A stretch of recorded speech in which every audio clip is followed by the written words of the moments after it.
When February rolls around, the gardener's checklist starts filling up. By the end of February, every zone will be just about 12 weeks from last frost.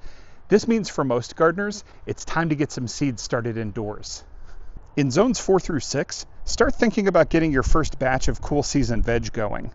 Broccoli, cauliflower, salad greens, and cabbages, get them started by the end of the month. The idea here is to kickstart your succession planting efforts. Once your soil is workable, you can direct sow your cool season veg. But why not start some indoors, so you have a batch of seedlings ready for the garden? And then direct sow more of these plants alongside your started seedlings in order to spread out and maximize the harvest. Same goes for zones 7 and 8, and you will want to get your summer veg started sooner rather than later. Garden staples like peppers and tomatoes can handle being started within 8 to 10 weeks of last frost. And if you have a particularly chilly growing environment, say a room temperature that's no greater than 70 degrees Fahrenheit or 21 degrees Celsius, you might find that it takes a little bit of coaxing to get your seedlings to emerge. Peppers in particular can be pretty stubborn to sprout if not sown in soil between around 75 or 80 degrees Fahrenheit, or about 25 degrees Celsius. If you have a heating mat, now's the time to put it to use. Get the soil a few degrees over room temperature and your seedlings will love you for it.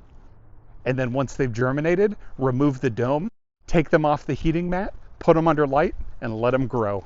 Some seeds require an even warmer environment to sprout, but we're not starting those just yet. For those of you in zones 9 and 10, you probably already have some cool season veg in the ground. Lucky. Keep direct sowing your peas, carrots, beets, radish, and lettuce every 7 to 10 days or so for a continual harvest until the heat hits. And if you haven't already gotten your peppers and tomatoes started, pause this video and do that now. I'll wait.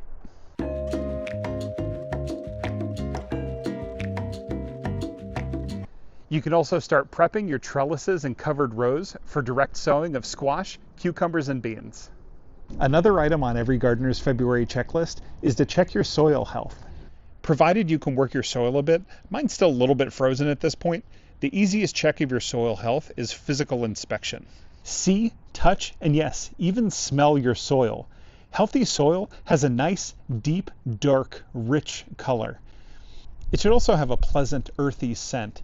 Any sour, rotten, sulfurous, or otherwise off scent could indicate that you have some issues with your soil's health.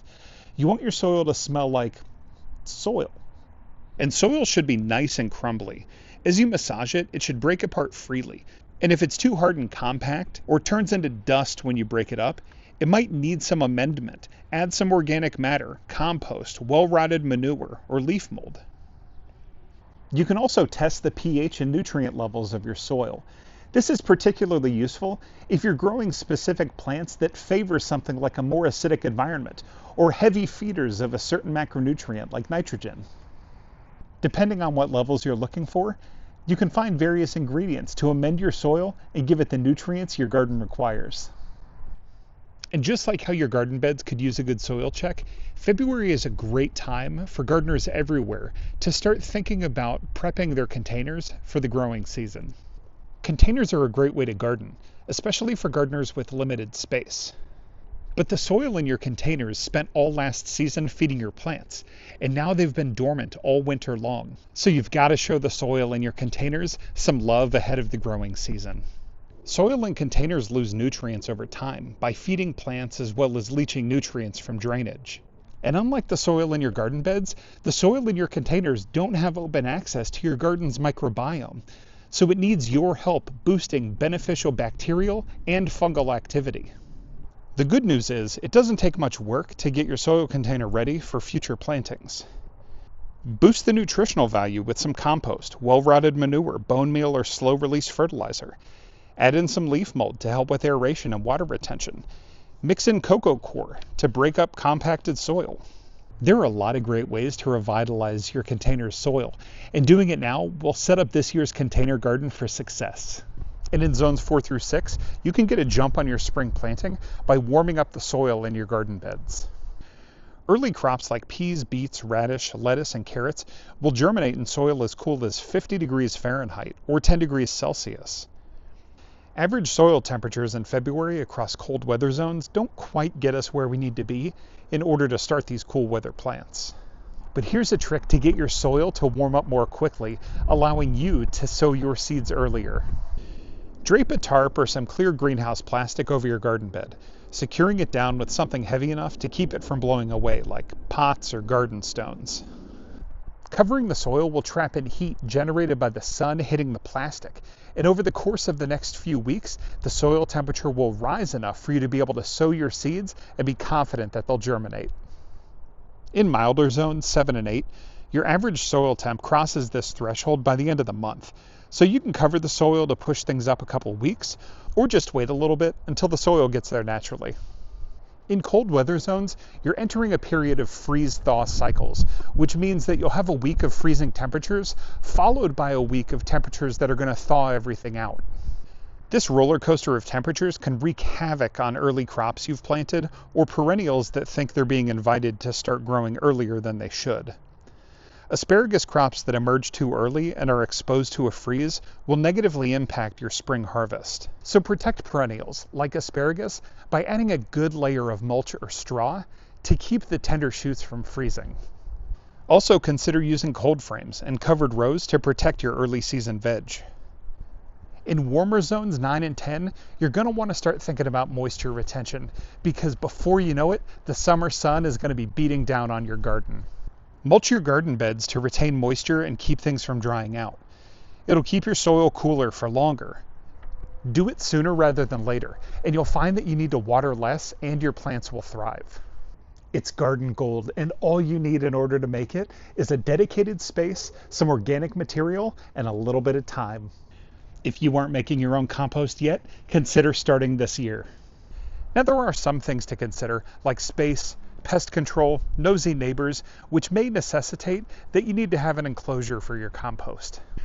If you don't have space, or you're just getting started with composting, consider making a bin out of a plastic or metal trash can. It's easy to set up and maintain, it's out of the way, and you can learn how to make it by checking out the tutorial linked in this video's description. And the last item that should be on every gardener's February checklist is to check through your tools and materials. Make sure you're well prepared and you have what's needed in order to hit the ground running this growing season. Run an inventory and quality check of your garden tools. Are you missing anything? Anything broken or breaking? Consider placing an order, hitting up some local garage sales, or adding them to your Amazon wish list. Gardening is fun, but it can be a little bit less fun if we don't have the tools and materials needed to take care of things. You'll also need to check on your soil situation. Are you starting new containers this year? If so, you'll need something to fill them with. And do you have the containers you need? Remember the seeds you ordered last month? Where are they all going? The first year I grew potatoes, I was so excited when they arrived. I started prepping, I started getting them sprouting, I was pumped to get them planted. And then I remembered I didn't have anywhere to plant them. Somewhere in the midst of all of the excitement, I had forgotten to plan where I was going to grow my potatoes that year. So it became a mad scramble at the last minute to find grow bags and potting soil to get my potatoes planted. I did the same thing one year with beans. I didn't have any trellises for them.